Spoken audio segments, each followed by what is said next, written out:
본문 말씀 보겠습니다. 요한복음 19장 17절에서 19절 말씀 함께 합독하시겠습니다.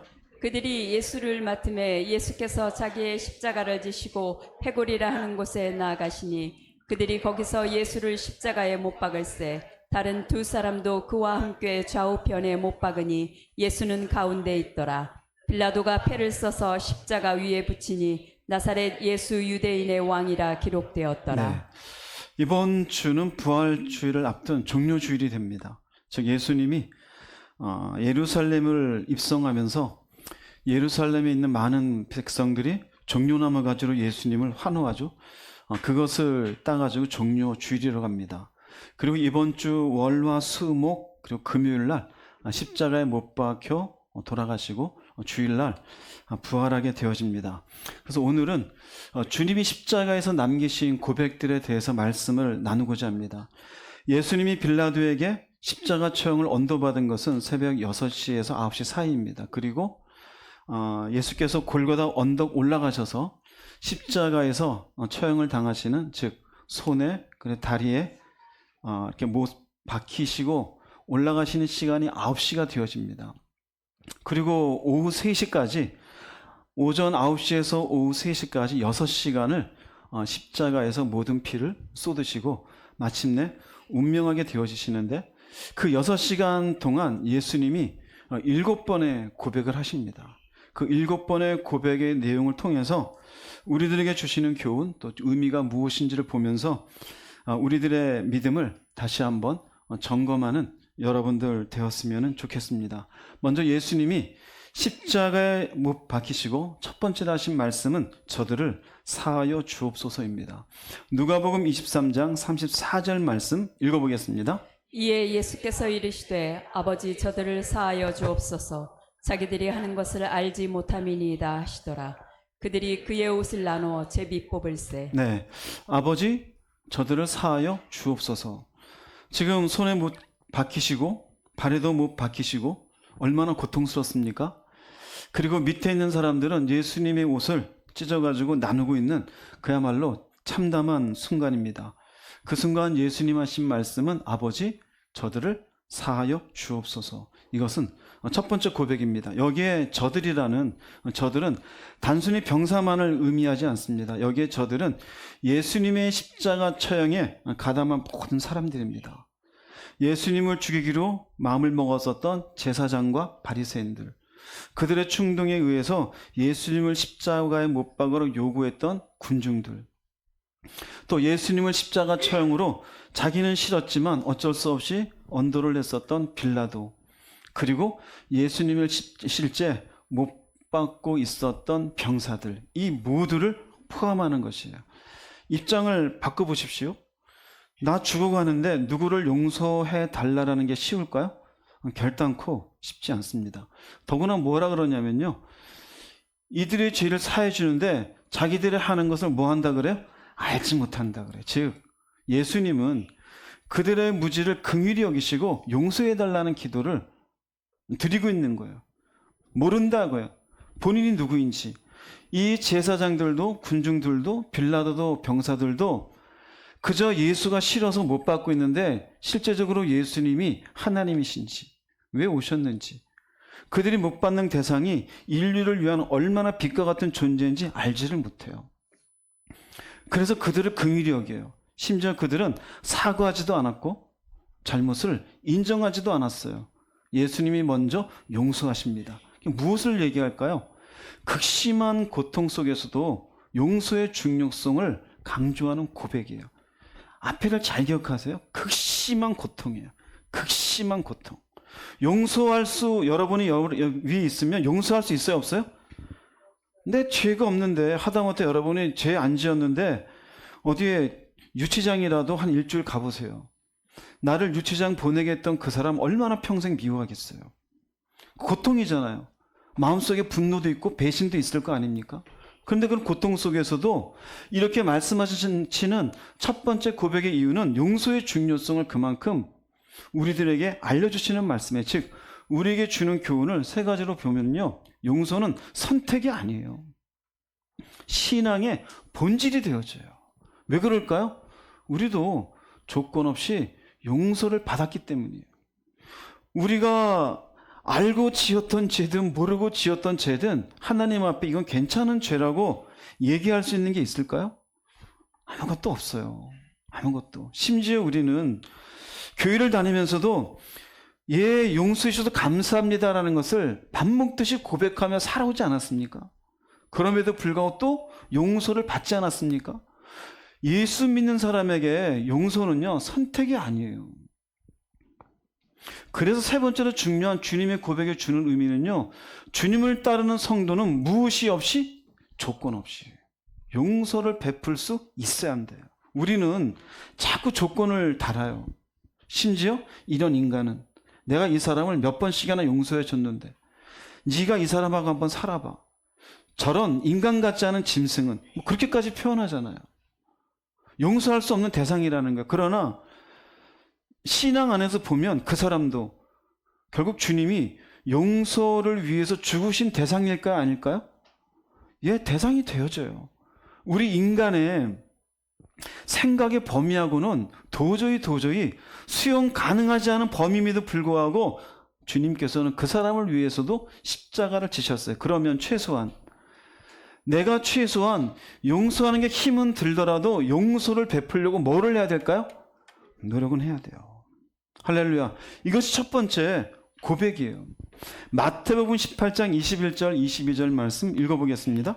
베드로가 나와 이르되 주여 형제가 내게 죄를 범하면 몇 번이나 용서하여 주리이까 7번까지 하오리이까 예수께서 이르시되 내게 이르노니 7번뿐 아니라 7번을 70번까지라도 할지니라. 네.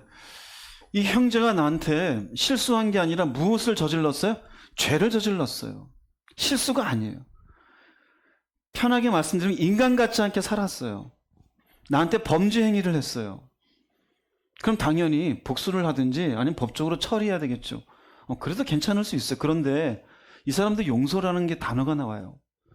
베드로는 나름대로 큰 마음을 써서 우리는 익숙한 게 참 3번이잖아요.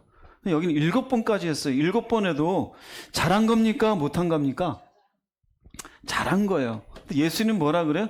7번뿐 아니라 7번을 몇 번 하래요?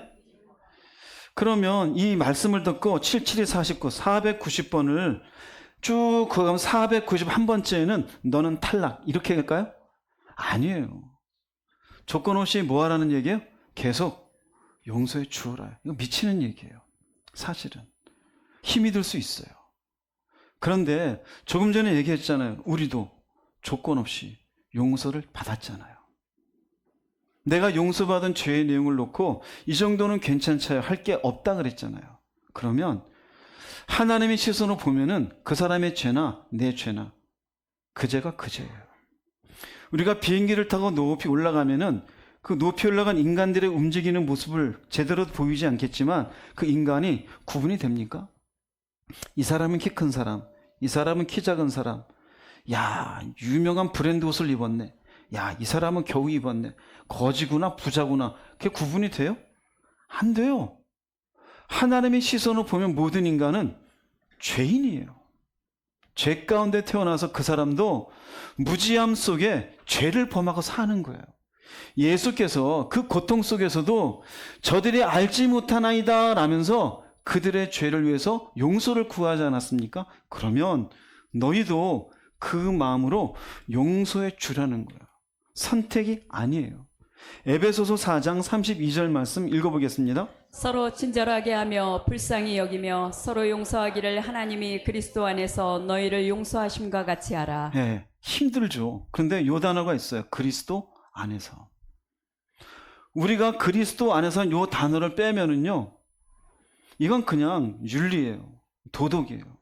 그런데 그리스도 안에서가 있어요. 뭘까요? 십자가 안에서요. 내가 어떻게 십자가 위에서 죄 용서 받았는지 그 은혜를 아는 사람이라면 너희도 내가 너희를 용서하심과 같이 불쌍히 여기고 어떻게 해주어라? 용서해 주어라. 할렐루야.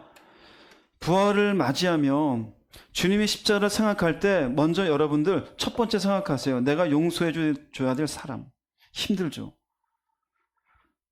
그야말로 표현이 죄송하지만 씹어먹어도 모자랄 사람이 있을 수도 있어요. 내 인생을 망가지게 한 사람일 수도 있어요. 그런데 하나님 안에서 나는 어떻게 하도록 노력을 해야 돼요? 용서하도록 노력을 해야 돼요. 첫 번째예요. 예수님은 극심한 그 십자가 위에서 저들을 사하여 주옵소서. 자기들이 하는 것을 알지 못하나이다. 결국 내 옆에 나를 힘들게 하는 그 사람도 자기가 무슨 일을 벌인지 알지를 못해요. 왜 그런 욕심 속에, 왜 그런 악한 세상의 욕망 속에 사는지 스스로가 알지를 못해요. 죄 가운데 태어난 인간이라는 사실을 깨닫지 못하는 그런 인간을 바라볼 때 불쌍히 여기고 서로 용서할 수 있는 마음을 가질 수 있기를 바랍니다. 할렐루야. 첫 번째예요. 힘들어요. 압니다. 예. 그러나 용서할 수 있도록 노력을 해야 됩니다. 할렐루야. 심지어는 가장 가까운 사람들이 원수예요. 가정의 식구들, 형제 간에, 부모와 자식 간에, 남편과 아내 간에. 거기부터 하세요. 세상 사람들이 어쩌다 만나서 안 좋은 일을 엮이면 어떻게 안 볼 수도 있어요. 근데 가족 안에 원수같이 지내게 되면 안 볼 수가 없잖아요. 근데 예수는 믿어요. 난 널 용서 못해. 아버지 용서 못해. 동생 용서 못해. 언니 용서 못해. 남편 용서 못해. 그리고 교회 와서 할렐루야 찬양하세요. 하나님 받으실까요? 안 받으실까요? 안 받으셔요. 오늘 찬양 마지막에 예배하는 자 되기를 원합니다 그랬죠. 예배하려면 너희는 먼저 누구하고 마음에 얽힌 게 있으면 그것부터 해결하고 와서 예배 드리라고 주님이 말씀하셨어요. 여러분, 먼저 묶여있는 용서하지 못한 인간의 관계부터 철저하게 해결하고 주님 앞에 서시기를 주님의 이름으로 축복합니다. 두 번째 주님의 십자가 위에서 고백은 네가 나와 함께 낙원에 있으리라입니다. 누가복음 23장 43절 말씀 읽어보겠습니다. 예수께서 이르시되 내가 진실로 내게 이르노니 오늘 네가 나와 함께 낙원에 있으리라 하시니라. 네, 주님이 이 말씀으로 네가 나와 함께 낙원에 있으리라 그랬는데 여기 네는 십자가 밑에 구경하고 있는 사람들에게 한 말씀이 아닙니다. 예수님이 십자가 지실 때엔 성경에 마가복음과 누가복음 보면 양옆에 강도가 있었다 그래요. 누가복음에는 행악자라고 표현이 되어져요. 그런데 한 사람에게는 아무 말씀 안 하시고 한 사람에게만 네가 나와 함께 낙원에 있으리라라고 얘기해 주어요. 먼저 아무 대답도 안 한 사람 얘기를 들어볼게요. 누가복음 23장 39절 말씀 웅진영재님 읽어보겠습니다. 달린 행악자 중 하나는 비방하여 이르되 네가 그리스도가 아니냐 너와 우리를 구원하라. 네, 한 사람은 얘기합니다. 행악자 강도, 마가복음 강도라고 돼 있어요. 너 그리스도잖아. 그리스도란 의미는 구원자예요. 구세주예요. 너 구원자라며 너와 우리를 구원하라입니다. 여기 구원하라는 의미는요, 고통스러운 십자가에서 내려가게 해달라는 요청이에요.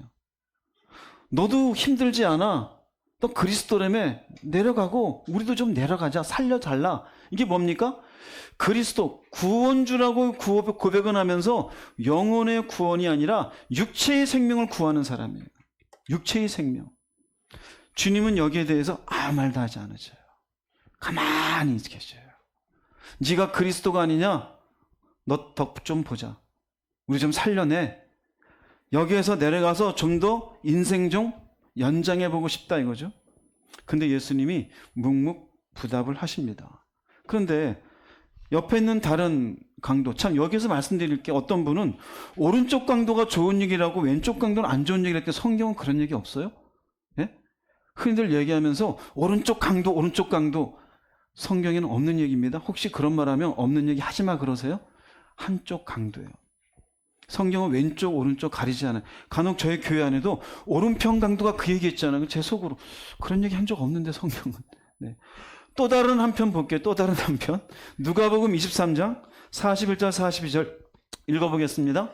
우리는 우리가 행한 일에 상당한 보응을 받은 것이니 이에 당연하거니와 이 사람이 행한 것은 옳지 않은 것이 없느니라 하고 이르되 예수여 당신의 나라에 임하실 때에 나를 기억하소서. 네.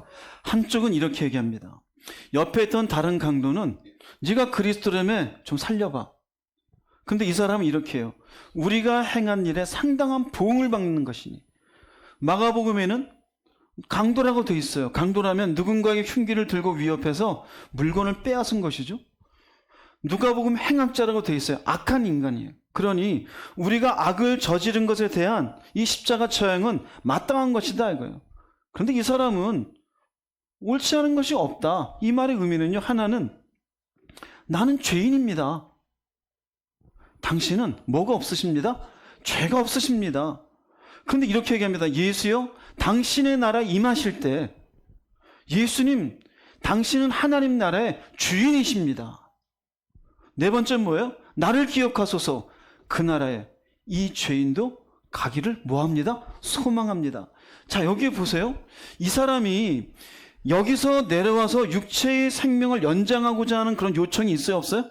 이 사람은 없어요. 뭐가 있을까요? 당신의 나라에 갈 때 나를 기억하소서 무엇을 요청하고 있어요? 영혼의 구원을 요청하고 있어요. 영혼의 구원을요.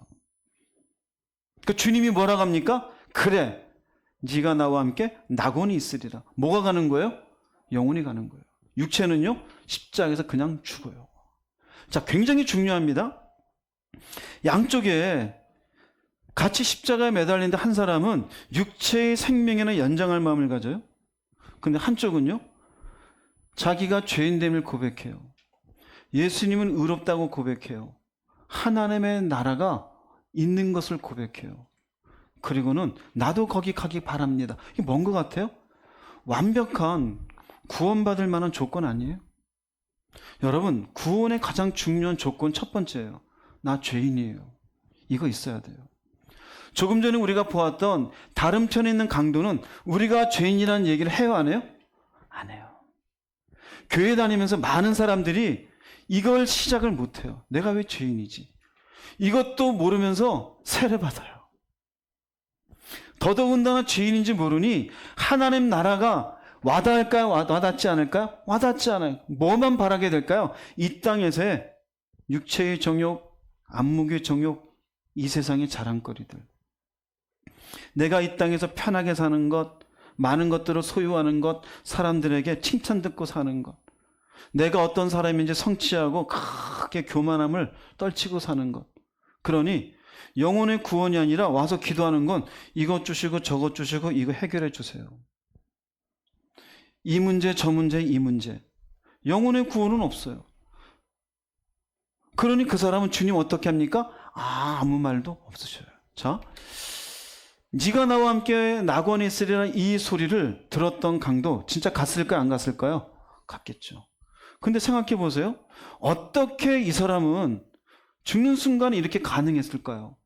예수님께서 6시에 딱 재판을 받으셔요. 새벽 6시에. 그 전날부터 온 나라가 들썩들썩했어요.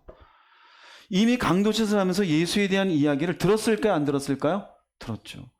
자, 감옥에 왔어요. 지금처럼 감옥이 우리처럼 지금 막 아주 막 격리가 되어져 있는 거 아니에요. 숭숭숭숭 떨려 있어요. 그럼 예수가 들어왔을 때 그 안에 있는 죄수들이 서로 예수에 대한 이야기를 나눴을까요? 안 나눴을까요? 그 나눈 조각의 말씀을 통하여서도 이 강도는 예수님을 영접한 거예요.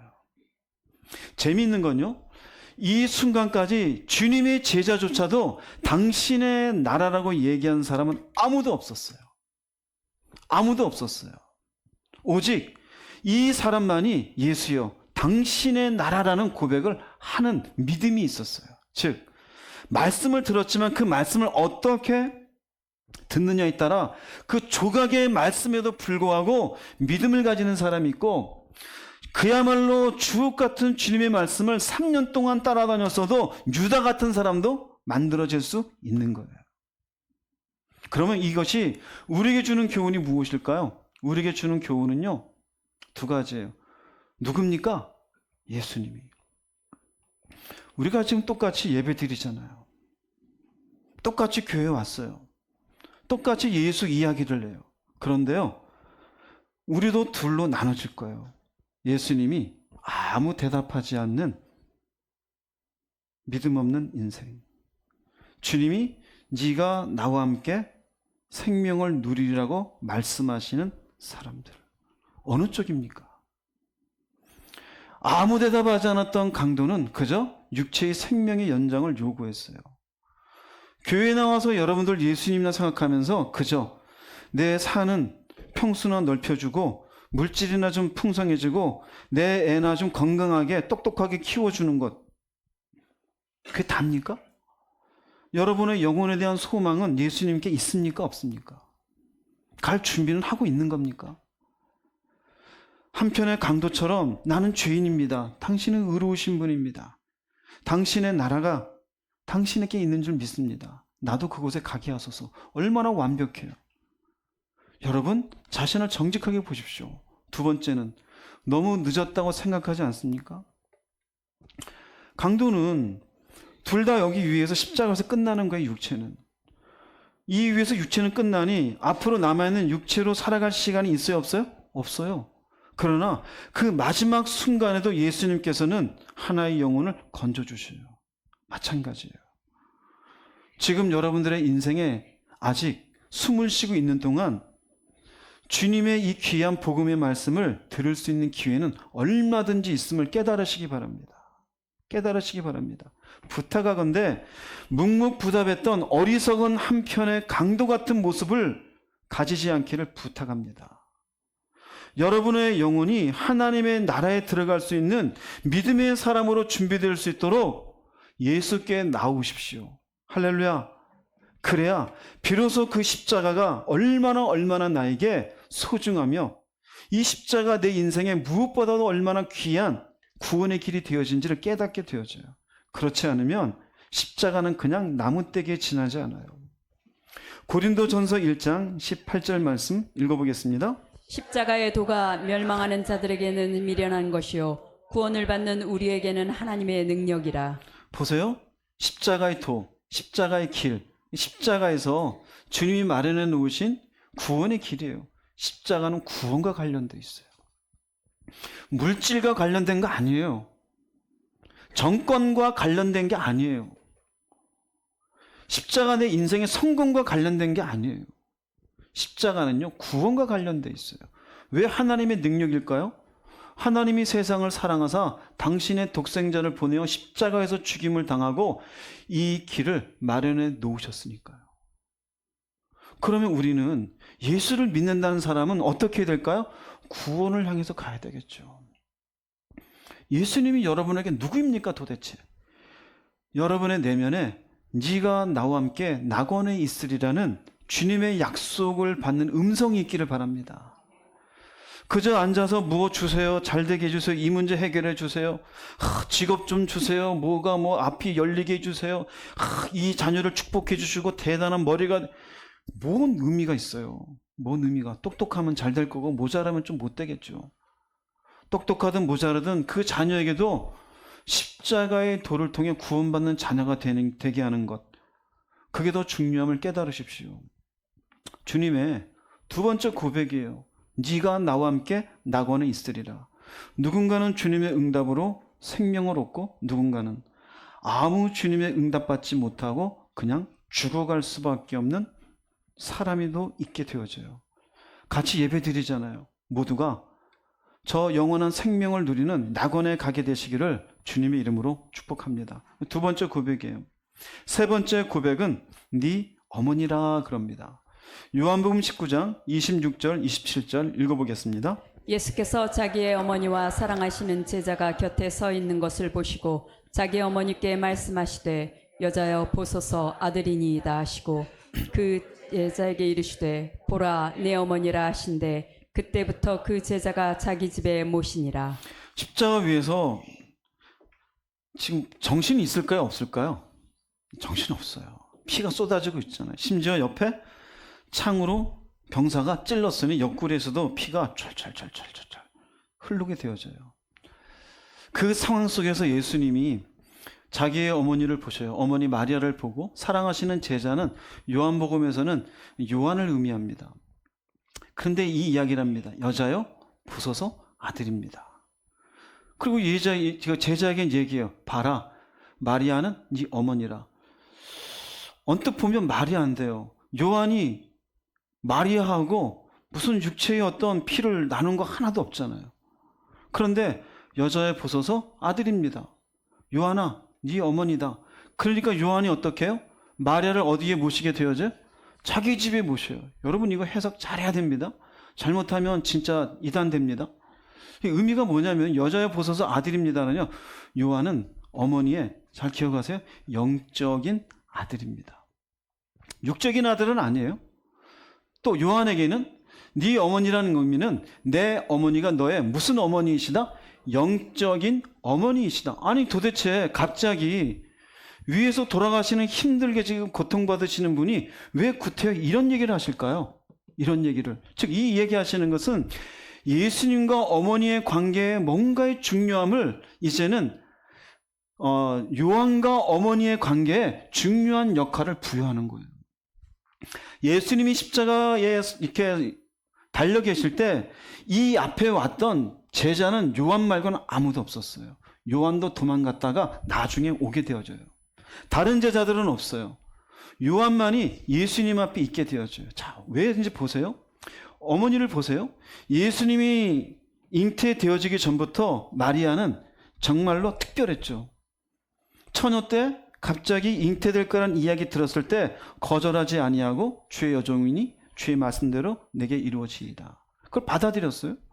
우리가 요한복음 읽고 누가복음 읽다 보면요, 예수님의 어린 시절의 남다른 모습을 볼 때마다 성경은 마리아는 기억했더라라는 게 있어요. 즉 자기가 내 배에서 마리아는 낳았지만 이 예수는 누구라고 믿고 있었습니까? 하나님의 아들이에요.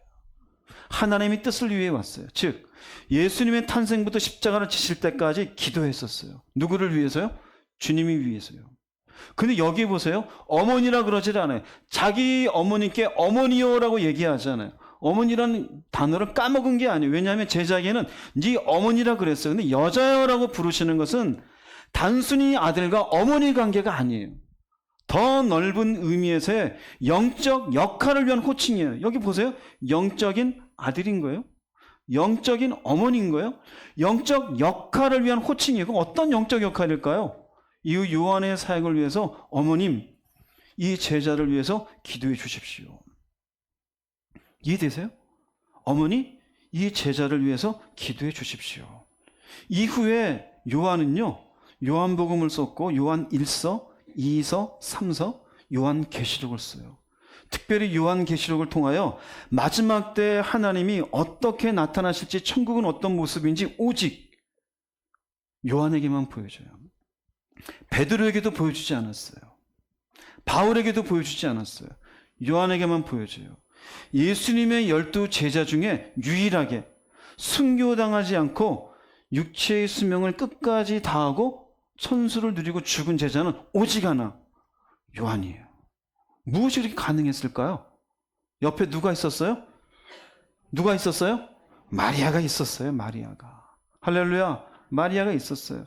예수님도 본인이 하나님의 뜻 가운데 십자가를 지실 때까지 어머니의 계속된 기도가 중요했다는 사실을 알았어요? 몰랐어요? 알았어요. 알았어요.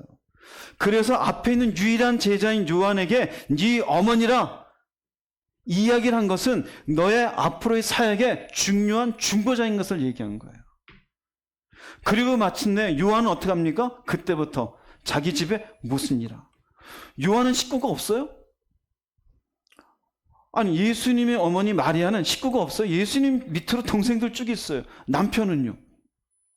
요셉은 졸지에 아내 없이 사는 호레비가 되는 거예요. 그런데도 불구하고 어떻게 합니까? 요한의 집에 가요. 요한은 어머니를 자신의 집에 모셔요. 무엇 때문에 그럴까요? 하나는 영적인 아들과 어머니 역할인 믿음의 공동체, 새로운 하나님의 일을 위해서 이것이 우선이었어요.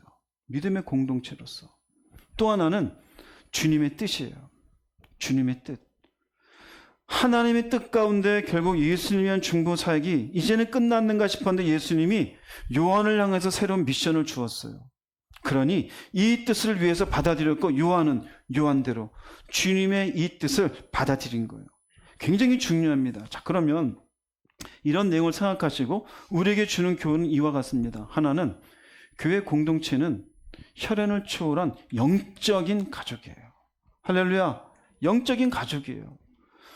육신을 우리는 가족을 소중하게 여겨요. 근데 예수님, 마리아 그리고 요한을 보세요. 예수님께서는 자신의 가족들을 잘 돌보라고 어머니 수고했습니다가 아니라 이 가족에서 떠나가지고 새로운 믿음의 공동체로 형성하게 만들어줘요. 하나님 안에서는 그래도 소중하다 이거예요. 믿음 안에서의 형제, 자매 역할을 내준 영적인 가족을 소중하게 여기시기를 주의 이름으로 축복합니다. 근데 때로는 우리는 교회 안에서 그 영적인 가족을 미워하잖아요. 우습게 여기잖아요. 때로는 등급을 매기잖아요. 배운 사람, 못 배운 사람, 돈 가진 사람, 안 가진 사람, 이쁜 사람, 못생긴 사람, 키 큰 사람, 작은 사람. 왜 그래요? 혈연을 초월한 영적인 가족임에도 불구하고 소중히 여길 줄 몰라요. 소중히 여기십시오. 평생을 마리아와 요한은 같은 중보자와 사역자로 살아가요. 마찬가지로 우리는 누군가를 향한 중보자와 동역자가 될 수 있음을 믿으십시오. 누군가를 향하여 중보자가 되는 거예요. 동역자가 되는 거예요. 여러분, 나 혼자 신앙생활이 편안합니까? 함께 신앙생활이 편합니까? 함께예요. 위로가 되는 거예요. 힘이 되는 거예요. 그 다음에 세 번째로는요, 주님의 뜻이 삶의 우선순위가 돼야 돼요. 주님의 뜻이. 우리는 항상 어떻게 해요? 앞에는 빼죠. 주님이 아니라 내 뜻이 삶의 우선순위잖아요. 아니요. 요한을 보세요. 요한의 어떤 자기의 인생의 계획은 없었을까요? 마리아는 이제 예수님을 십자가 지게 하시고 그 뒤에 또 다른 자신의 나도 좀 이제 좀 살자 없었을까요? 사람들은 되게 하는 말이 그래요. 내 인생은. 그 주님의 인생은 어디 갔어요? 마리아의 인생은요? 요한의 인생은요? 내 인생은 주님의 뜻 가운데 먼저 드려지는 게 믿음의 사람의 모습임을 깨달으십시오. 그런데 우리는 내 인생을 먼저 생각해요. 왜 그럴까요? 그 세상에서 얘기해요. 내 인생은 나의 것, 자기를 성취하는 것, 자기의 뭔가 마이웨이 내 길을 걸어가는 것, 그게 멋지다고 생각해요. 믿음 안에서는요, 주님의 뜻 가운데 사는 게 멋있는 것임을 정말 깨달으십시오. 이게 멋있는 거예요. 행여나 부부가 만나서 너 때문에 내 인생 망쳤어. 그 정말 모자란 소리예요. 예수 안에서 만났으면은 예수 안에서 우리 가정을 통한 주님의 뜻이 무엇인지 찾아봐야 될 거 아니에요. 여러분의 삶이 하나님이 사용하시는 귀한 그분의 영광이 이루어지는 삶이 될 수 있기를 바랍니다. 예수님은 하나님의 뜻을 위해서 마침내 십자가의 죽음을 허락하셨어요. 그분의 인생은 없어요. 근데 그 뒤에 어머니 마리아도 자신의 인생을 이전에 있던 가족을 떠나 요한에게로 허락했어요. 주님의 뜻이잖아요. 요한도 자기의 어머니도 아닌데 예수님의 어머니를 모시는 게 쉬울까요? 어려울까요? 쉬워요? 어려워요? 쉽습니까? 여러분 집에 갑자기 남의 어머니 와서 모시기라 그러면 모시겠어요? 여러분이 저를 사랑한다 그러니 여러분 집에 가서 아 그렇죠. 제가 한 달간 기거할게요. 여러분 좋아할 사람 누가 있어요? 누가 있어요? 아무도 없잖아요. 근데 요한은 평생을 그렇게 해요. 왜 그럴까요? 그게 무엇이었기 때문에? 주님의 뜻이었기 때문이에요. 성도는 주님의 뜻이 삶의 우선순위가 되어야 됨을 또한 보여주는 말씀이 되어져요. 그래서 생각하세요. 어머니에게 어머니 여자여 보소서 아들입니다. 요한에게 얘기해요. 네 어머니라. 그리고 요한은 그 어머니를 모시고 평생을 살아가요. 그러니 그 요한이 성경에 기록되어지는 아름다운 제자의 모습으로 남아요. 마리아는 마리아대로 하나님께 순종한 아름다운 여인의 모습으로 남게 되어져요. 내 인생은 뭐가 남을까요? 여러분이 뭐 얼마나 큰 손해를 보고 살았다고요. 주님의 뜻이 삶의 우선순위가 되기를 주 이름으로 축복합니다. 네 번째 주님의 십자가 위에서 고백은요. 엘리 엘리 라마 사박다니입니다. 마태복음 27장 46절 읽겠습니다. 제9시쯤에 예수께서 크게 소리질러 이르시되 엘리 엘리 라마 사박다니 하시니 이는 곧 나의 하나님 어찌하여 나를 버리셨나이까 하는 뜻이다. 네. 예수님이 이렇게 고백하는 건 어찌하여 나를 버리셨나이까.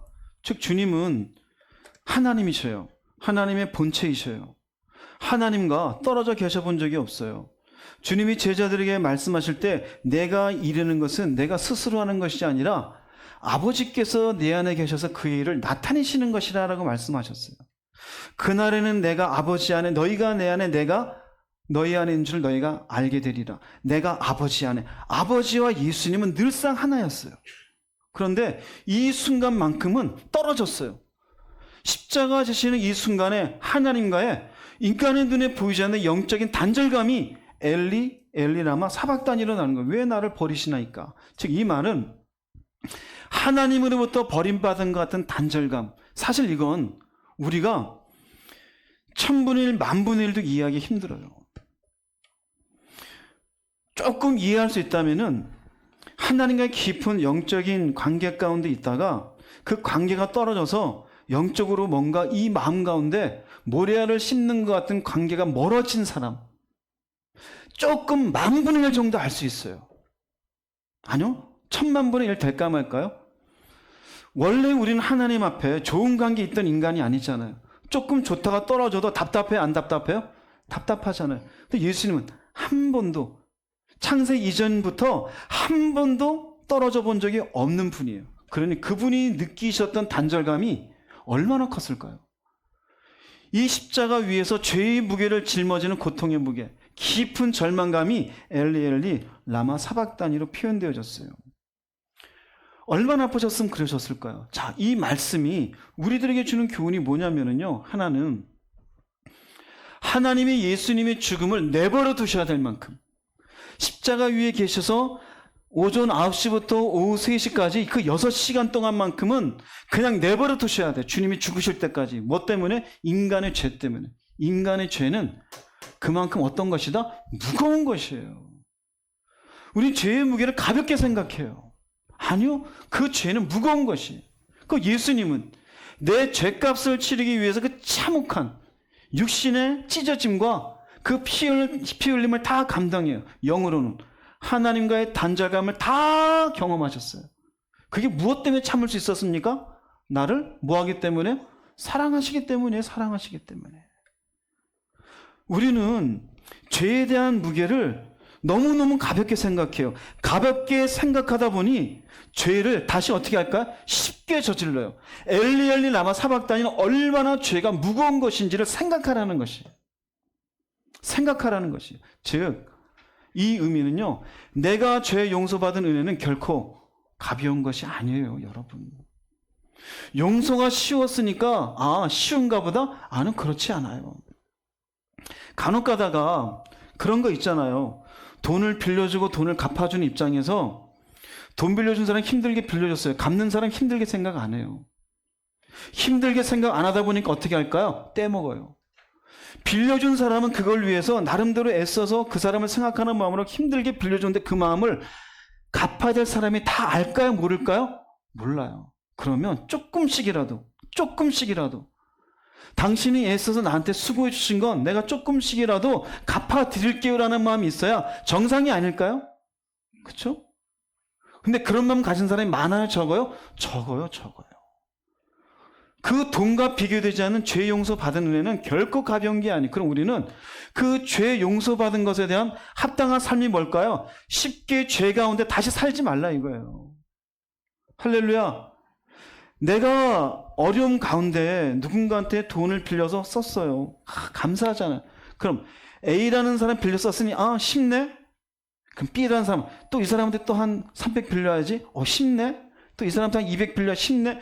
이런 인생이 온전한 인생일까요? 사기꾼입니다. 그 사람은. 마찬가지예요.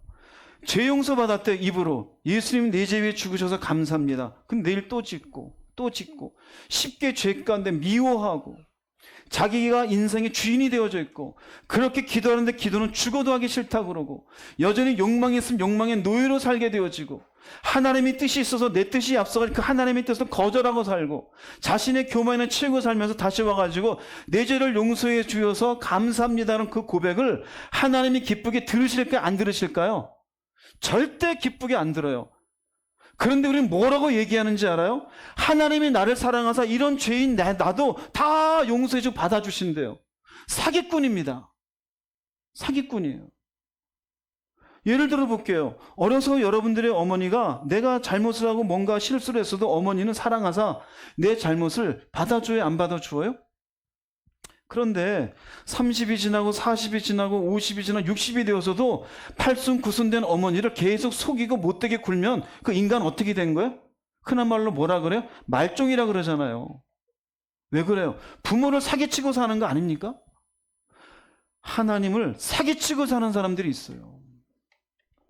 여전히 분노에 씹고 여전히 누군가를 미움을 폭발시키고 여전히 자기는 은혜가 어떤 가운데 있다면서 누구 하나 용서해 주는 건 굉장한 생색을 내고 하나님을 사랑한다 그러면서 물질 안에 그렇게 그 마음이 온전히 다 쏟겨지고 다른 사람을 우습게 여기고 죄 가운데 살아요. 주님은 엘리 엘리 라마 사박다니면서 참혹하게 돌아가셨는데 뭐 때문에요? 내 죄값을 치르기 위해서요. 그런데 나는 죄를 쉽게 지어요. 이 말씀의 의미는요, 쉽게 죄 짓는 인생이 되지 말 것을 말씀하는 거예요. 얼마나 나를 죄를 위해서 십자가 위에서 그렇게 참으시며 그렇게 애쓰시고 돌아가셨을까? 다시는 반복되는 죄 가운데 쓰러지는 인생이 되지 말자라는 거예요. 할렐루야. 깨달으시길 바랍니다. 로마서 6장 6절 말씀 읽어보겠습니다. 우리가 알거니와 우리의 옛사람이 예수와 함께 십자가에 못 박힌 것은 죄의 몸이 죽어 다시는 우리가 죄에게 종노릇하지 아니하려 함이니. 내가 예수와 함께 십자가에 못 박힌 것은 아니에요. 그러나 십자가에 못 박혔다고 내가 뭐 하는 걸까요? 믿는 거예요. 주님의 엘리 엘리 라마 사박다니 나의 아버지 어찌 나를 버리십니까? 라는 그 고통의 참혹함 속에 나도 동참했다고 믿는 거예요. 그럼 그 동참했다고 믿는 사람이 옛날처럼 그냥 죄 가운데 여전히 사기치고 미워하고 도둑질하고 살면 될까요? 아닌 거예요. 이제는 그 죄의 몸은 죽은 거니까 십자가에 죽었으니까 다시는 죄에게 무슨 노릇하지 말아라? 종노릇하지 말라요. 여러분 잘 깨달으세요. 여러분 어떤 죄에 여러분들 종노릇하고 있습니까? 미움입니까? 돈입니까? 거짓말입니까? 자존심입니까? 이 땅에서 누리지 못한 것에 대한 욕심입니까? 무엇입니까? 예수와 함께 내가 십자가에 못 박고 죽었다고 생각을 진짜 하는 겁니까? 입술로만 개념적으로 교리적으로 나 위에 죽으신 예수님, 그게 무슨 의미가 있어요? 그게 정말로 내 마음에 와닿아서 그렇게 엘리 엘리 라마 사박다니 하셨으니 내가 바르게 주 앞에 살아가도록 노력하겠습니다. 이게 정상이지 않습니까? 성경 또한 그렇게 얘기하고 있어요. 교인들 가운데 쉽게 죄 가운데 살아가면서 온갖 핑계는 다 돼요. 물론 하나님은 다시 기회를 주어요. 강도에게 기회를 주신 것처럼. 그러나 어느 순간 우리 인생이 끝날지는 아무도 모르는 거예요. 여러분들이 반복되는 죄에게 종노릇하는 거 있습니까? 빨리 돌이키기를 주의 이름으로 축복합니다. 바울이 고백한 거예요. 예수의 십자가 죽음이 무엇이었는지. 베드로의 고백이 또 있어요. 베드로전서 4장 1절 2절 읽어보겠습니다. 그리스도께서 이미 육체의 고난을 받으셨으니 너희도 같은 마음으로 갑옷을 삼으라. 이는 육체의 고난을 받은 자는 죄를 그쳤음이니 그 후로는 다시 사람의 정욕을 따르지 않고 하나님의 뜻을 따라 육체의 남은 때를 살게 하려 함이라. 그리스도께서 이미 육체의 고난을 받으셨대요. 십자가를 얘기합니다. 그런데 너희도 같은 마음으로 갑옷을 삼으래요. 이 의미는 예수님이 십자가의 고통을 겪으신 것과 같은 마음으로 갑옷을 삼으라 결단하라는 거예요. 갑옷은 방어하는 거예요. 내가 다시 반복되는 죄를 저지르지 않으려면 따라서 하세요. 의지가 중요해요. 내 의지로 결단을 해야 되는 거예요. 다시는 거짓말 안 해. 다시는 저 사람과 안 싸워. 다시는 돈 때문에 내가 이렇게 살지 않을 거야. 그 마음을 가져야 돼요. 결단하는 거예요. 갑옷을 삼는 거예요. 왜요? 육체의 고난을 받은 자는 죄를 그쳤음이니 예수와 합하여 십자가의 고난을 믿는 사람은 죄의 사함을 받았다는 거예요.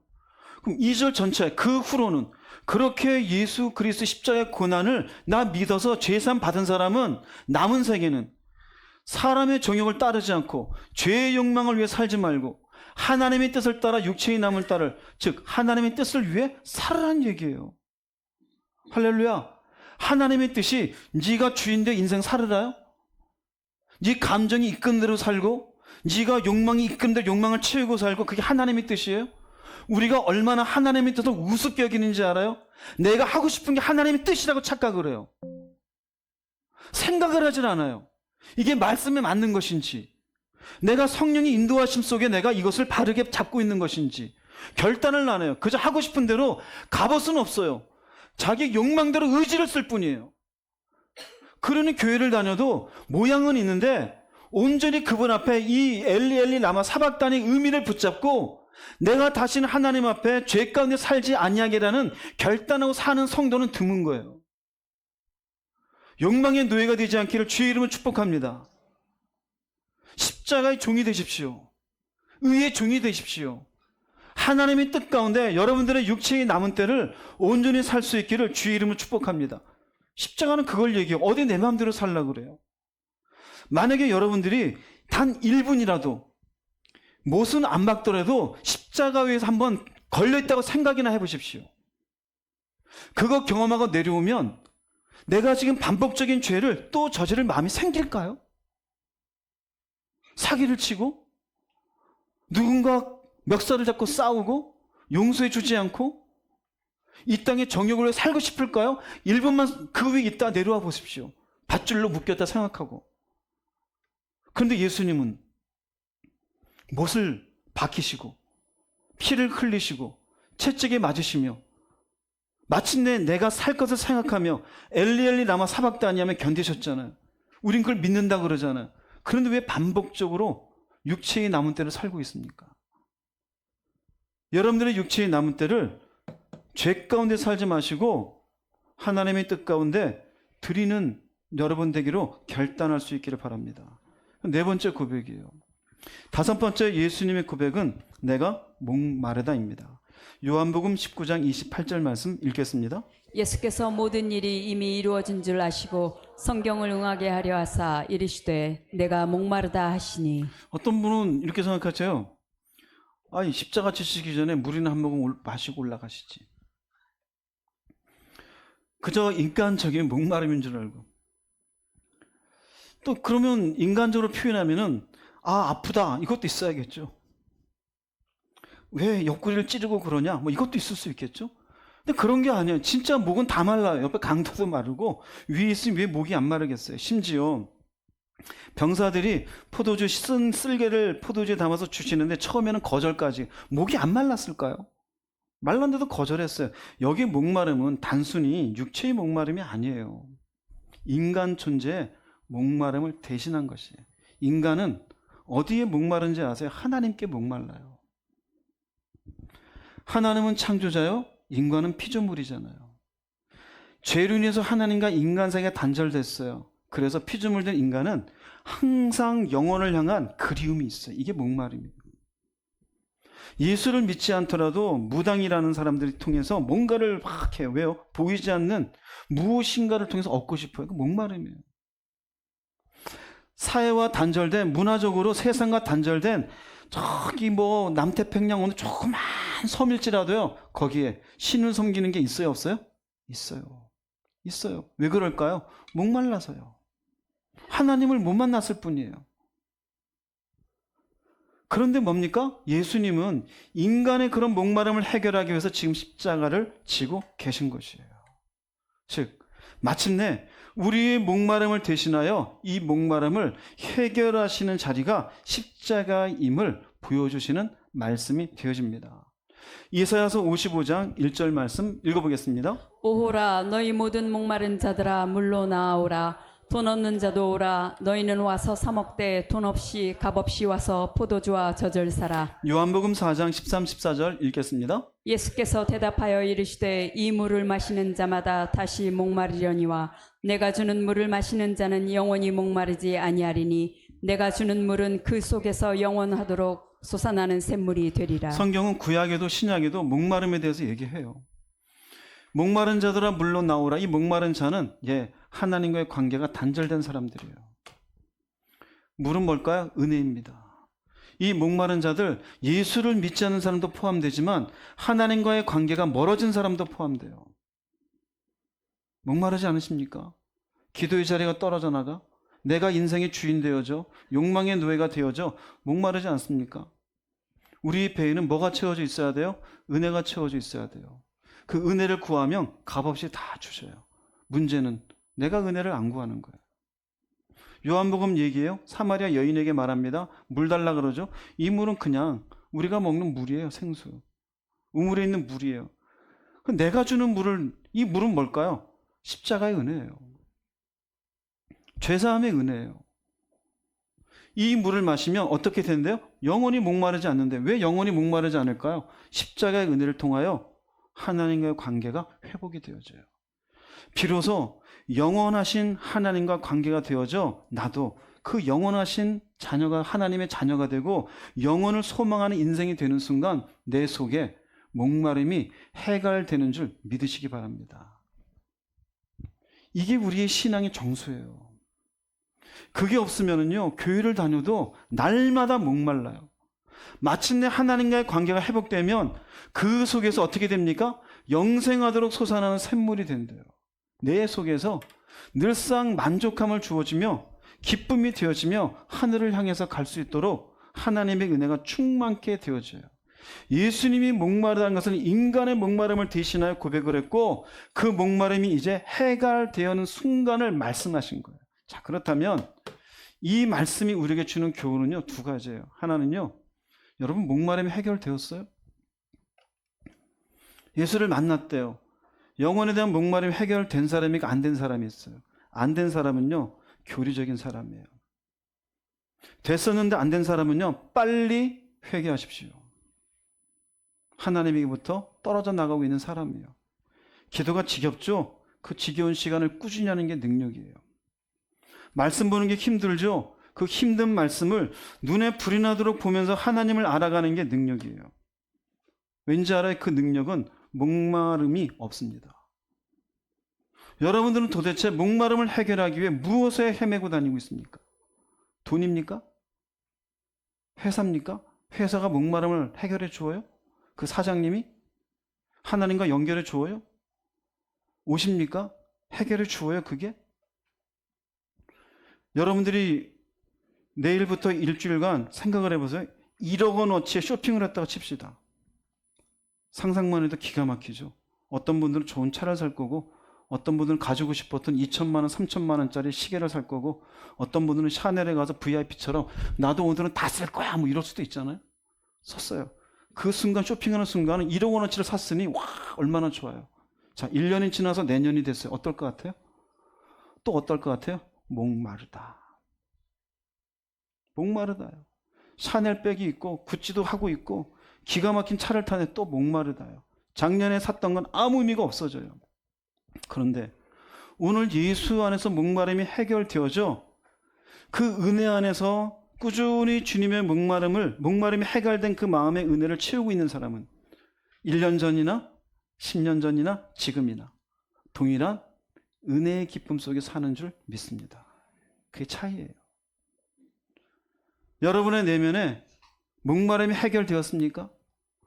도대체 어디에서 헤매고 다닙니까? 인생은요, 하나님과의 관계가 온전치 못하면 무엇을 먹든 무엇을 보든 목마름은 해결되지 않아요. 솔로몬이 이미 오래전에 얘기했어요. 사람은 먹어도 차지 않고 보아도 차지 않느니라. 세상에 할 거 다 한 사람이 한 소리예요. 여행들 많이 가잖아요. 베트남을 가든 유럽을 가든 목마름이 해결됩니까? 아무 의미 없어요. 추억이에요. 저도 많이 다녀봤어요. 이태리도 가보고요, 그리스도 가보고요, 이스라엘도 가보고요, 영국도 가보고요, 가봤어요. 아무 의미 없어요. 목마름 전혀 해결되는 게 없어요. 중동 지방에도 가봤어요. 요르단 지역에 더워 죽겠어요. 갈 거 없어요. 오직 예수밖에 없어요. 예수 그리스도가 우리의 모든 영혼에 대한 목마름을 해결해 주어요. 돈이 해결해 주어요? 그래요? 한 1억 쌓아놓으면 해결될 것 같아요? 전혀요. 예수가 여러분의 목마름을 해결하시는 분임을 깨달으십시오. 우리에게 주는 교훈이에요. 마침내 주님 안에서 그 해결된 기쁨을 누리는 성도들 되시기를 주의 이름으로 축복합니다. 이게 5번째 주님의 고백이고요. 6번째는 다 이루었다입니다. 요한복음 19장 30절 말씀 읽어보겠습니다. 예수께서 신 포도주를 받으신 후에 이르시되 다 이루었다 하시고 머리를 숙이니 영혼이 떠나가시니라. 다 이루었대요. 다 이루었다는 말은 테텔레스타이예요. 이 말은 임무가 완수되었다. 완전히 이루어졌다. 주님의 말씀이에요. 주님이 받은, 하나님부터 부여받은 임무가 있어요. 그게 뭘까요? 인간의 죄를 대속하는 거예요. 인간의 죄를 대속하시고 우리를 구원의 길로, 웅진 형제님, 우리를 구원의 길로 인도하시는 하나님의 뜻을 완전히 이루신 거예요. 그럼 다 이뤘던 이 말은 예수님의 십자가를 통한 구원 약속은 절대로 어떻게 되지 않는다? 실패되지 않아요. 할렐루야. 오직 예수를 통해서만이 구원이 있게 되어져요. 다른 데는 구원이 있어요? 없어요? 없어요. 그래서 예수님이 다 이루신 거예요. 인간의 죄를 없애기 위해서는 흠 없는, 죄가 없는 누군가의 대속이 필요하잖아요. 부처가 하나님입니까? 마호메트가 하나님입니까? 무당이 하나님입니까? 내가 하나님이에요? 어떻게 인간을 통해 구원이 있어요? 오직 하나님이셨던 예수께서 이 순간, 다 이뤘다는 순간 완전히 이루어진 줄 깨달으시기 바랍니다. 요한복음 17장 4절 말씀 읽어보겠습니다. 아버지께서 내게 하라고 주신 일을 내가 이루어 아버지를 이 세상에서 영화롭게 하였사오니 사도행전 4장 12절입니다. 다른 이로서는 구원을 받을 수 없나니 천하 사람 중에 구원을 받을 만한 다른 이름을 우리에게 주신 일이 없음이라 하였더라. 하나님은 주님에게 하라고 주신 일, 십자가예요. 이것을 다 이루었어요. 왜 하나님이 영화롭게 여겼을까요? 그로 인하여 여러분과 제가 구원받을 수 있으니까요. 그래서 하나님이 기뻐하셨어요. 성경은 얘기해요. 다른 이로서는 구원이 있다 없다? 없어요. 다른 이름을 우리에게 주신 일이 아무것도 없어요. 그런데 왜 당신 스스로가 인생이 구원받은 것처럼 착각합니까? 자기가 주인 되어줘. 왜 여러분들의 욕망으로 구원과 관계없는 인생의 길을 걸어갑니까? 아무 의미 없어요. 오직 예수는 우리에게 구원의 유일한 통로가 되시는 줄 믿습니다. 그러므로 다 이뤘던 이 말씀이 우리에게 주는 교훈은 두 가지예요.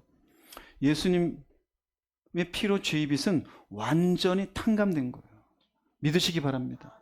완전 탕감된 거예요. 그럼 또 하나는 예수님도 임무를 완수하셨잖아요. 그럼 우리도 하나님의 뜻을 이루는 삶을 살아야 될까요? 말아야 될까요? 우리 각자는 다 하나님이 이 땅에 태어나게 하신 이유가 있고 목적이 다 있어요. 산에 있는 나무도 돌도 다 그 위치에 있는 건 하나님이 당신의 뜻을 이루기 위해서 나무를 거기 심어 놓은 거예요. 우리도 마찬가지예요. 왜 내가 이 거지 같은 인간을 만나서 이런 가정을 이루었을까? 아직 그분의 뜻을 몰라서 그래요. 왜 내가 이런 어려운 인생의 시간을 걸어야 될까? 아직 그분의 뜻이 뭔지 몰라서 그래요. 우리 각자에게는 하나님이 부여하신 하나님의 뜻이 있는 줄 믿습니다. 남편으로, 아내로, 부모로, 자녀로 하나님이 원하시는, 하나님이 이끄시는 그분의 뜻이 있어요. 저처럼, 아니면 선교사처럼 특별하게 당신의 일에 뜻을 부여하신 사람들도 있어요. 그러나 평범한 사람들에게도 아버지의 좋은 역할을 통하여, 아내의 좋은 역할을 통하여, 내가 회사에서의 좋은 역할을 통하여 하나님이 이루시고자 하는 그분의 뜻이 있음을 믿으시기 바랍니다. 이 뜻을 다 이루고 죽으십시오. 할렐루야. 이루시고 죽으세요. 여러분의 감정이나 채우고 죽으면 뭐합니까? 우리도 마침내 하나님 앞에 당신이 내게 부여하신 그 자리 잘 임무를 완수하고 떠나갑니다. 얼마나 좋습니까? 최소한 여러분이 있는 자리에서 하나님의 뜻이 이루어지는, 그분의 은혜가 증명되어지는 통로의 역할하는 인생 되시기를 주의 이름으로 축복합니다. 6번째 고백이시고요. 마지막 7번째 고백은 내 영혼을 아버지 손에 부탁하나이다. 누가복음 23장 46절 말씀 읽어보겠습니다. 예수께서 큰 소리로 불러 이르시되 아버지 내 영혼을 아버지 손에 부탁하나이다 하고 이 말씀을 하신 후 숨지시니라. 네, 멋있죠? 내 영혼을 아버지 손에 부탁하나이다. 예수님의 마지막은 자신의 영혼을 하나님의 손에 부탁하셔요. 뭘까요, 의미가? 우리도 마지막은 자신의 영혼을 하나님의 손에 부탁할 수 있어야 돼요. 우리가 죽는 순간에 말할 수 있어야 되지 않을까요? 우리가 죽을 때 재산은 어떻게 하고, 첫째는 뭘 가져가고, 둘째는 뭘 가져가고, 여기 있는 이 재산은 어떻게 처분하고, 이거는 뭐를 하고, 그게 중요한 거야. 그건 남은 사람들 싸우든 소송을 걸든 머리가 박이 터지든 중요한 순간은 이제 내 영혼을 아버지 손에 맡기나이다. 엄마 돈은 어쩌라. 알아서 해. 어쩌라고요. 육체는요. 그건 썩어지는 거예요. 무엇을 의미해요? 인생의 궁극적 방향은 영혼 구원이에요. 할렐루야. 영혼 구원이에요. 어떤 분은 잘못 알고 있어요. 인생의 궁극적 방향을 내 자손이, 내 자녀가 서울대 가는 거. 그러니 가끔 기사를 보면은 초등학교도 들어가기 전에 의대반이 있대. 이거 도대체가 이해가 안 돼. 의대반이 있대. 의대반. 서울 의대반. 무슨. 그럼 서울 의대를 걔가 갔어요. 그럼 그 사람 인생은 뭐가 되는 거예요?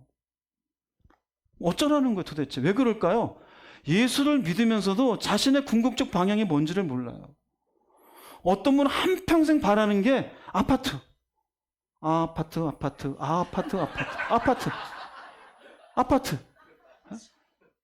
20평대, 30평대, 아파트. 30평대. 그 다음은 또 아파트, 50평대. 도대체 뭡니까? 궁극적 방향이. 뭐예요? 심지어는 동네에 뭔가 이렇게 국가 뭔가 한다면 아파트 값 떨어진다. 또 반대를. 왜 그럴까요? 그들의 인생 궁극적 방향은 아파트예요. 아파트. 반대하는 거예요. 장애자 시설 들어온다면 또 반대하고. 뭐 메리츠 들어온다면 또 반대하고. 왜 그래요? 떨어진다. 아파트 값이. 그 사람은 거기에 목숨을 걸고 있어요. 여러분, 우리의 인생의 방향은 영혼 구원인 줄 믿으시기 바랍니다. 그럼 생각하세요. 내가 구원받는 것과 이 일이 관계가 있을까 없을까? 이 남자와 싸워서 내 인생 영혼 구원과 관계가 있을까 없을까? 이 여자와 싸워서 내가 영혼 구원과 관계가 있을까 없을까? 없으면 그냥 지세요. 할렐루야. 스스로 생각하세요. 그래요. 나는 병신입니다. 바보입니다. 천치입니다. 무시해라. 나는 가리라. 주의 길을 가리라. 어떤 길이에요? 영혼 구원받으러 간다. 할렐루야. 자존심 다 구겨줘도 괜찮아요. 오지가나 예수께서 오셔서 하신 거 보세요. 마지막 내 영혼을. 그럼 나도 이 영혼 구원을 해서 가다가 마지막에 할렐루야 찬양하세. 이제 드디어 내 영혼을 받으시니 감사합니다. 얼마나 기쁘겠습니까? 얼마나. 근데 기껏 돈을 위해 살다가 이 돈도 내 죽음에 아무 소용도 없구나. 얼마나 후회스러운 인생이에요. 자존심 부리고 살다가 내가 떵떵거리고 살았는데 억울해서 못 죽겠다. 이게 도대체 무슨 인생이에요? 마지막에 여러분의 영혼을 주님처럼 하나님의 손에 부탁할 수 있는 믿음의 길을 가기를 주의 이름으로 축복합니다. 베드로전서 3장 18절 말씀 읽어보겠습니다. 그리스도께서는 여러분을 위해 죽으셨습니다. 그리고 그 한 번 죽으심으로 여러분의 모든 죄를 담당하셨습니다. 죄가 없는 분이시지만 죄인을 대신하여 돌아가셨던 것입니다. 그것은 여러분 모두를 하나님께로 인도하기 위함이었습니다. 한마디로 말씀드리면 예수님은 우리 영혼을 하나님에게로 인도하시기 위해 어떻게 했어요? 대신 죽으셨다요. 어디로 인도하시기 위해서? 하나님에게로. 예수께서 요한복음 14장 6절 얘기하신 내가 곧 길이요 진리요 생명이니 나로 말미암지 않고는 아버지께로 올 자가 있다 없다? 없어요. 그러니 예수께서 대신 죽으시면서 우리 영혼을 하나님께로 인도하셨어요. 무엇 때문에요? 내 영혼을 위해서요. 내 영혼을 위해서. 베드로전서 4장 19절은 이렇게 얘기합니다. 읽어보겠습니다. 그러므로 하나님의 뜻에 따라 고난을 받는 사람은 계속 선한 일을 하면서 그 영혼을 신실하신 창조주 하나님께 맡겨야 할 것입니다. 고난이 있어요 인생에. 근데 무엇을 향해서 가요? 영혼 구원을 향해서 가라 이거예요. 영혼 구원을 향해서. 계속 선한 일이 뭘까? 믿음으로 계속 사는 거예요. 나를 무시해도 믿음으로 가는 거예요. 바보 취급으로 그냥 가는 거예요. 사람들이 알아주지도 않아도 가는 거예요. 그럼 그 영혼은 끝까지 가면 어디 가요? 창조주 하나님께 맡겨야 할 것입니다. 가십시오. 내 영혼을 아버지 손에 부탁하나이다. 예수께서도 3년 반의 공생애를 지내는 동안 일반 백성들은 예수님 했지만 바리새인, 제사장들, 그리고 심지어 일부 백성들 얼마나 손깍질을 합니까? 로마의 병사들 손가락질해요. 네가 유대인의 왕이라며 심지어 뺨을 쳐요. 침을 뱉어요. 그런데도 그냥 가셨어요. 무엇 때문에요? 나 살리려고요. 그러면 나는 내 영혼 살리려고 가야 되는 거 아닙니까? 가십시오. 끝까지 구원에 이르기를 주의 이름으로 축복합니다. 이렇게 예수님은 십자가에서 7번 고백을 하셨어요. 자, 처음부터 끝까지 보세요. 저들이 하는 것을 알지 못하나이다. 저들의 죄를 사하여 주옵소서. 사하여 주옵소서부터 마지막 내 영혼을 아버지에 부탁하나이다. 중요한 건 뭘까요? 영혼 구원이에요. 교회 왜 나오십니까? 영혼 구원이에요. 예수 왜 믿으십니까? 구원받기 위해서요. 기도 왜 합니까? 구원받기 위해서요. 돈 잘 벌려고요? 인생의 방향 잘 정하세요. 예수를 왜 믿었는지. 이 육신은 무엇을 입든 무엇을 먹든 어디에 자든 그것보다 더 중요한 건 내 영혼이 하나님 앞에 가는 거예요. 예수께서 말씀하셨어요. 살리는 것은 영이니 육은 뭐하니라? 무익하니라. 예수님께서도 그래서 당신의 육은 처참하게 찢겨지셨어도 영혼 구원을 위하여 그 십자가의 걸음을 멈추지 않으셨던 거예요. 많은 교인들이 교회에 나와서 예수도 얘기하고 십자가도 얘기하면서 육신을 위해 살아요. 먹는 문제, 입는 문제, 자기 죄의 문제는 생각하지도 않아요.